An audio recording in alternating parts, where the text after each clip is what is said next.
Good morning बच्चों। उम्मीद है आप लोग जो है स्वस्थ होंगे। तो आज का हमारा टॉपिक है ध्रुवण, पोलराइजेशन। क्या होता है ध्रुवण? इंपॉर्टेंट टॉपिक है।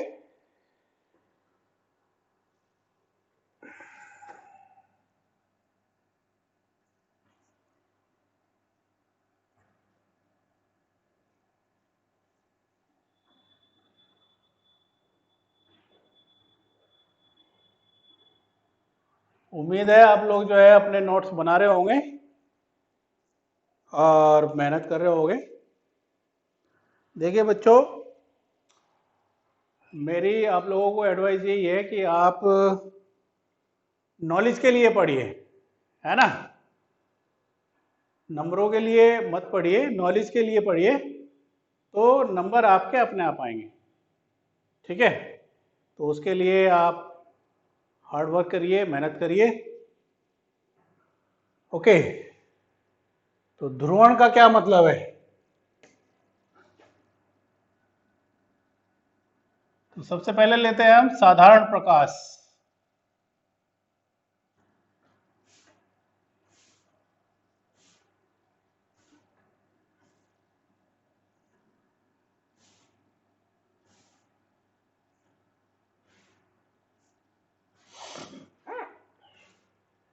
यानी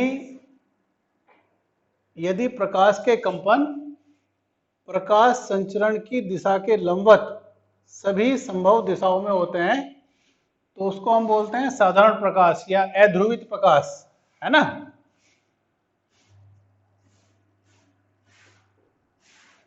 अध्रुवित प्रकाश।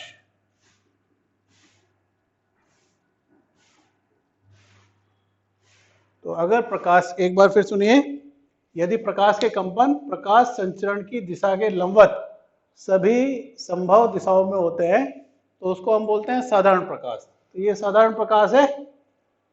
और एक होता है ध्रुवित प्रकाश।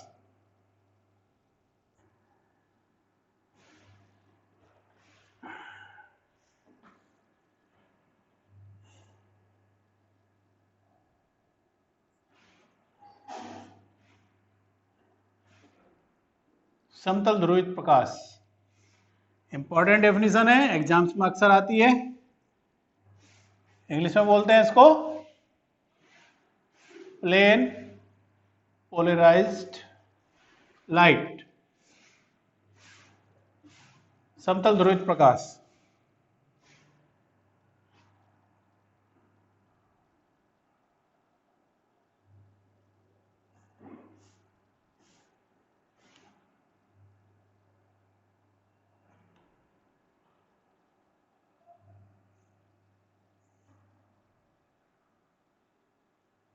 तो साधारण प्रकाश को अगर हम टूरमेलिन के क्रिस्टल, टूरमेलिन क्रिस्टल,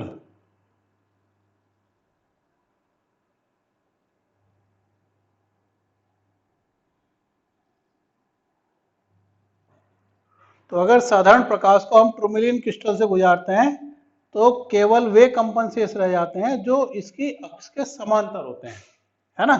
तो इसको बोलते हैं हम समतल ध्रुवित प्रकाश।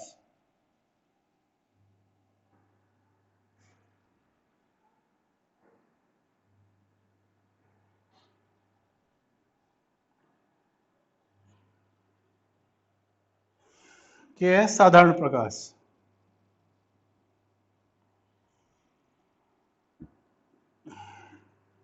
तो समतल ध्रुवित प्रकाश का क्या मतलब हुआ?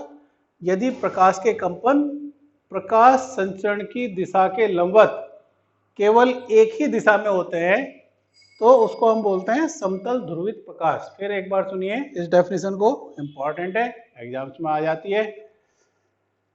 यदि प्रकाश के कंपन प्रकाश संचरण की दिशा के लंबवत केवल एक ही दिशा में होते हैं तो उसको हम क्या बोलते हैं? समतल ध्रुवित प्रकाश।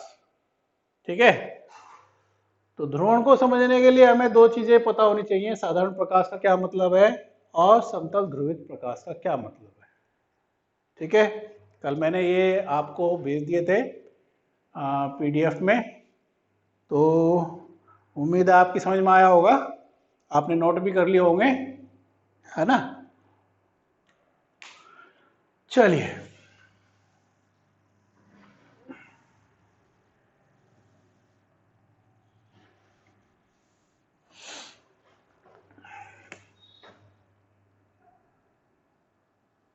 अभी एक क्वेश्चन आता है, सिद्ध करो प्रकाश की प्रकृति अनुप्रस्थ होती है।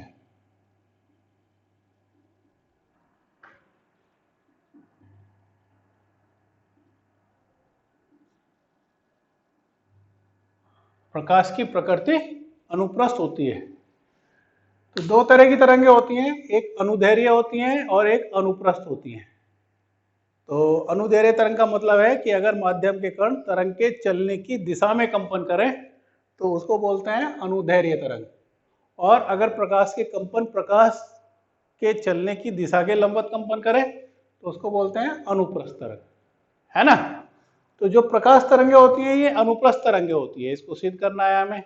तो सिद्ध करने के लिए हम क्या करते हैं, जो हमारा प्रकाश होता है उसको टूरमेलिन के दो क्रिस्टल के अंदर से गुजारते हैं।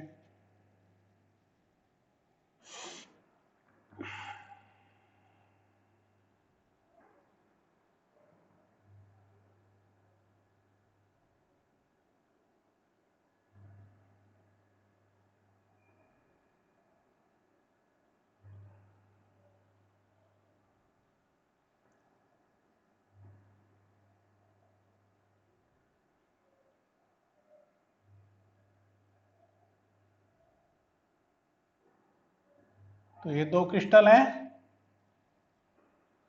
तो इसके अंदर से वे कंपन निकलते हैं जो इसकी अक्ष के समांतर होते हैं।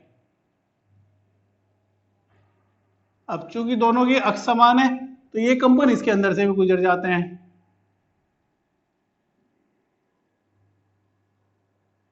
तो यहां पे प्रकाश की तीव्रता अधिकतम है, प्रकाश की तीव्रता अधिकतम, ठीक है ना। ये जो दो क्रिस्टल है ए और बी, साधारण प्रकाश को इसके अंदर से गुजारते हैं, तो वे कंपन जिन जो इसकी अक्ष के समांतर हैं वो इसमें से निकल जाते हैं। और चूंकि इनकी दोनों की अक्ष समान है तो ये इसमें से भी निकल जाते हैं। तो अभी क्या है, प्रकाश की तीव्रता अधिकतम है। अब हम क्या करते हैं, जो क्रिस्टल बी है उसको ए के सापेक्ष घुमाते हैं। ये इसकी फर्स्ट पोजीशन है।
तो अब हम क्या करते हैं, जो क्रिस्टल बी है उसको ए के सापेक्ष घुमाते हैं। तो जब ये समांतर है तो ये कंपन इसमें से निकल जाते हैं। अब इसको जब हमने घुमाया तो ये कंपन भी हमारे कटने शुरू हो गए। और जब इसकी अक्ष और इसकी अक्ष एक दूसरे के लंबवत हैं इस तरीके से, जस्ट लाइक परपेंडिकुलर, है ना, तो ये कंपन जो है पूर्ण रूप से कट जाते हैं और यहाँ प्रकाश की तीव्रता न्यूनतम हो जाती है। तो इस एक्सपेरिमेंट से हमें ये पता लगता है कि प्रकाश की प्रकृति अनुप्रस्थ होती है। ये बात तुम्हारे को पता होनी चाहिए, इंपॉर्टेंट पॉइंट है, प्रकाश की प्रकृति अनुप्रस्थ होती है। ठीक है, गॉट इट, ओके।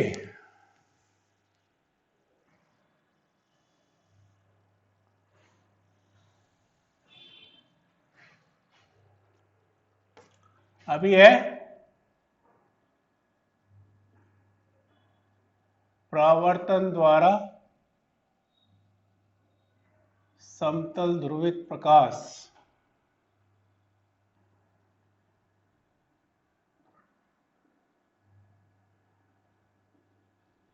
प्राप्त करना।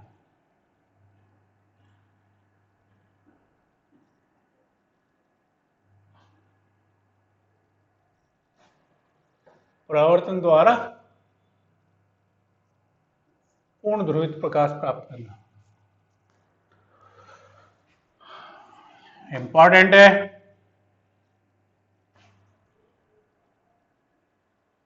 देखिए बच्चों,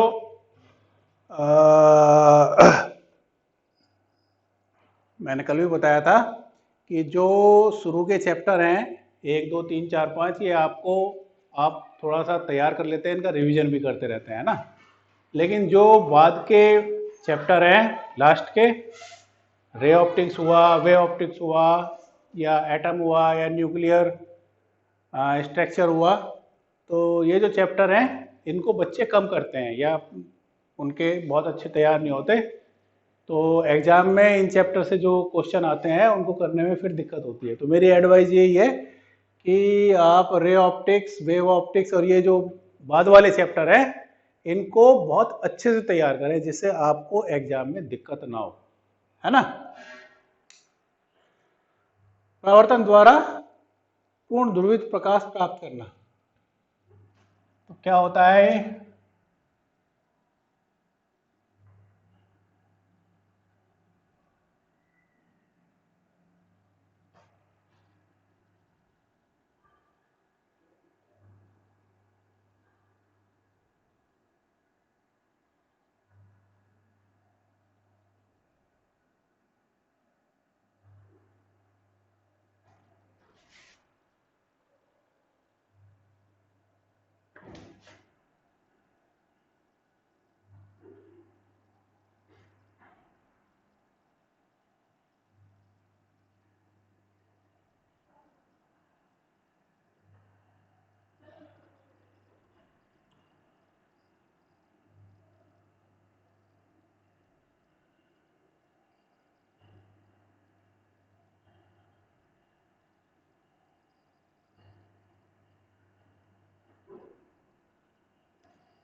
तो अगर साधारण प्रकाश को हम किसी पारदर्शी तल,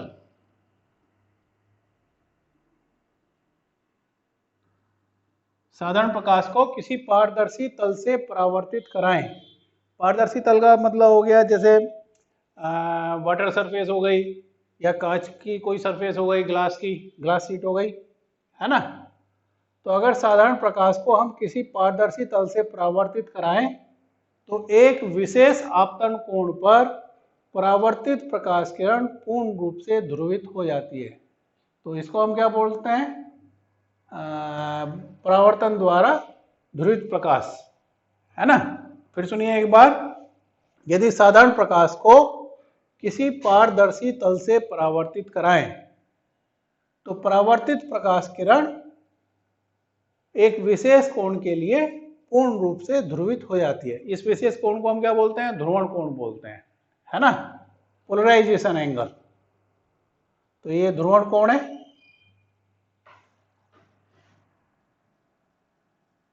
यदि साधारण प्रकाश को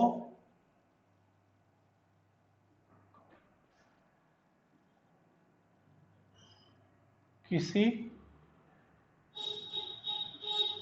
पारदर्शी तल से परावर्तित कराएं तो एक विशेष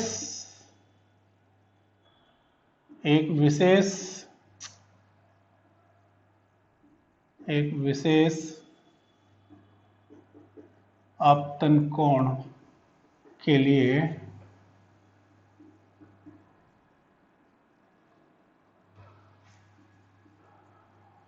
परावर्तित प्रकाश किरण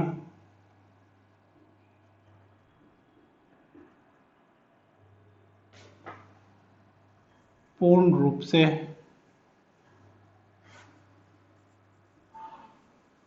ध्रुवित हो जाती है।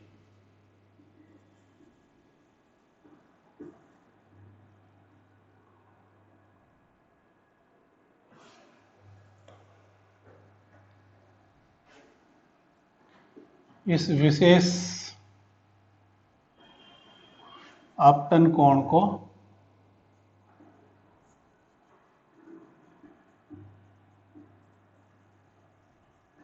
ध्रुवण कोण कहते हैं।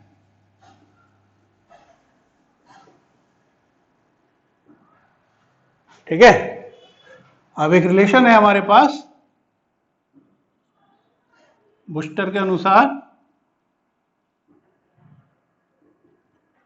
माध्यम के आवर्तनांक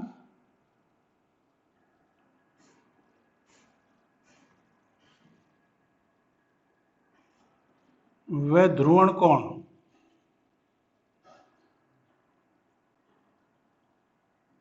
निम्न संबंध है।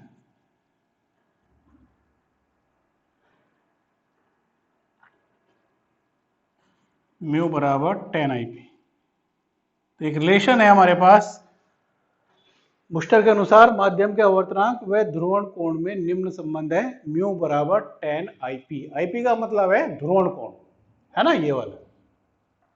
तो यहां से ये प्रकाश किरण आई, इधर को ये परावर्तित हो गई, ये अपवर्तित होती है, तो एक विशेष ध्रुवण कोण के ऊपर ये प्रकाश किरण पूर्ण रूप से ध्रुवित हो जाती है। तो इसको हम क्या बोलते हैं, ध्रुवण कोण, पोलराइजेशन एंगल। अब ये जो रिलेशन है सिद्ध करने के लिए भी आ जाती है, तो कैसे सिद्ध करेंगे इसको?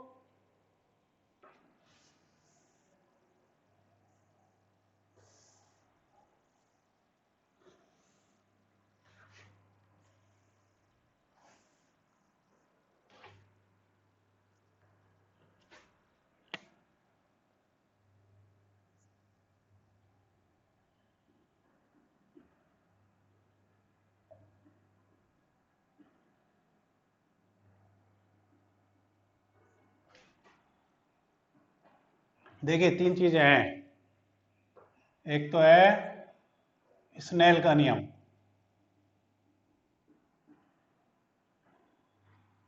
म्यू बराबर sine i upon sine r. एक है बुस्टर का नियम, म्यू बराबर 10 IP। और एक है IP जमा आर बराबर 90 डिग्री। ठीक है, तीन चीजें, तीन चीजों को याद रखें। अगर आप इसको और इसको लेके चलेंगे तो आपका ये सिद्ध हो जाएगा, और इसको और इसको लेके चलेंगे तो आपका ये सिद्ध हो जाएगा, है ना। तो तीन चीजें हैं ये, इसको याद रखिए। मैंने बताया था कि डेरिवेशन के अंदर ये तुम्हें पता होना चाहिए कहाँ से स्टार्ट करना है, कहाँ पे रिजल्ट खत्म करना है। ठीक है, तो ये इंपॉर्टेंट है, तीनों इक्वेशन आपको पता होनी चाहिए। तो इसको हम सिद्ध कर रहे हैं।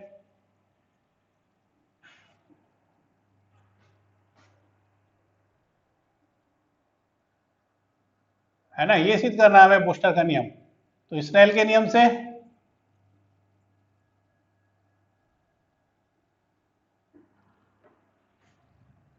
म्यू बराबर हो गया sine i upon sine r, है ना। आई की जगह IP लेंगे। अब ये हमारे पास रिलेशन है IP प्लस आर बराबर 90 डिग्री। तो आर बराबर हो गया 90 माइनस IP, है ना। ये तो हमारी हो गई परावर्तित किरण, परावर्तित किरण, और ये हमारी अपवर्तित किरण।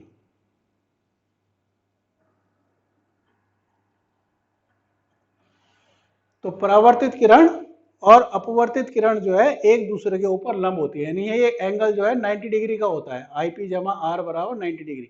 ये IP है, ये R है, तो इनका सम कितना हो गया, 90 डिग्री। तो अगर इनका सम 90 डिग्री है तो ये जो है कितना होगा 90 डिग्री, क्योंकि पूरा एंगल कितना है 180 डिग्री है।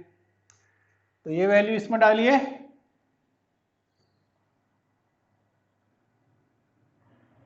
समीकरण 1 से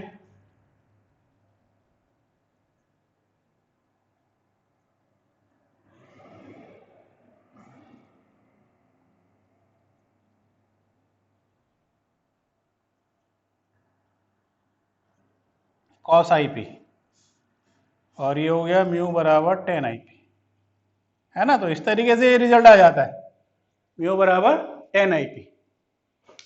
ऐसे एक सवाल वो पूछ लेता है, ये तो हो गया बूस्टर के नियम को सिद्ध करना।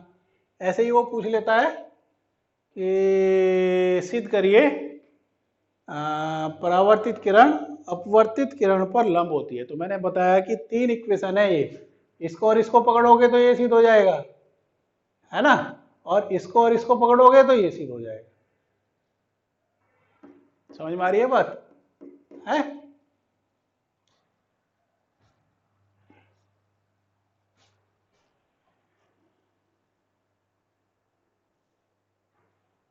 चलिए करते हैं इसको।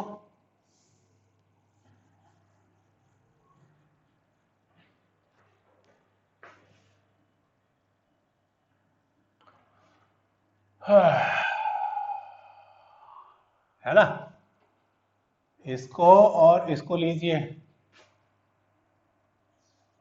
स्नेल के नियम से, म्यू बराबर हो गया sine i upon sine i p upon sine r, और बूस्टर के नियम से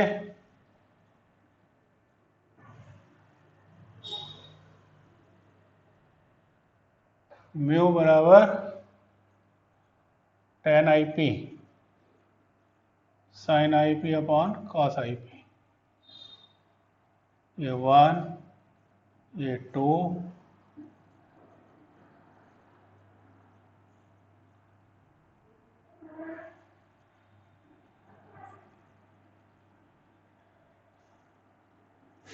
कैंसिल आउट हो गया।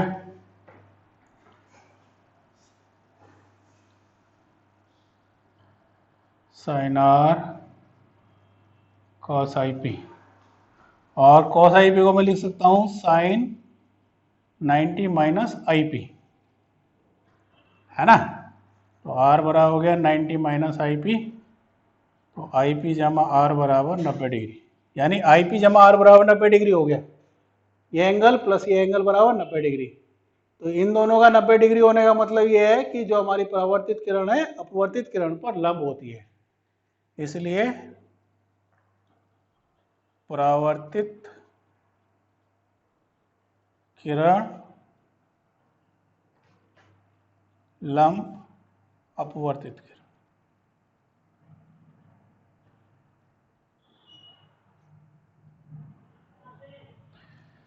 तो ये भी इंपॉर्टेंट है, पता होना चाहिए आपको, है ना। तो दोनों डेरिवेशन ही इंपॉर्टेंट है, और दोनों डेरिवेशन करने के लिए 3 इक्वेशन आपको पता होनी चाहिए। ठीक है बच्चों, तरीका होता है किस तरीके से हम चीजों को अपने दिमाग के अंदर सेट करें, है ना। जैसे कोई एलमीरा होता है, एलमीरा के अंदर हम सब चीजों को जो है सही करके रखते हैं, है ना। फिजिक्स की बुक इधर हो गई, केमिस्ट्री की इधर हो गई, मैथ की इधर हो गई, केमिस्ट्री की, है ना, हिंदी की इधर हो गई, इंग्लिश की इधर हो गई। ऐसे ही चीज़ों को दिमाग के अंदर सेट किया जाता है। और सेट करने का तरीका ये है कि जब भी आप पढ़ते हैं चीज़ों को, तो पढ़ने के बाद उन चीज़ों को आपको दिमाग के अंदर रोटेट करना है, ये टेक्निक होती है। ठीक है, जब आप इसको फॉलो करेंगे तो आपको जो है चीज़ें अपने आप समझ में आने लगेगी। ठीक है, ओके, ऑल द बेस्ट, कल मिलते हैं, बाय।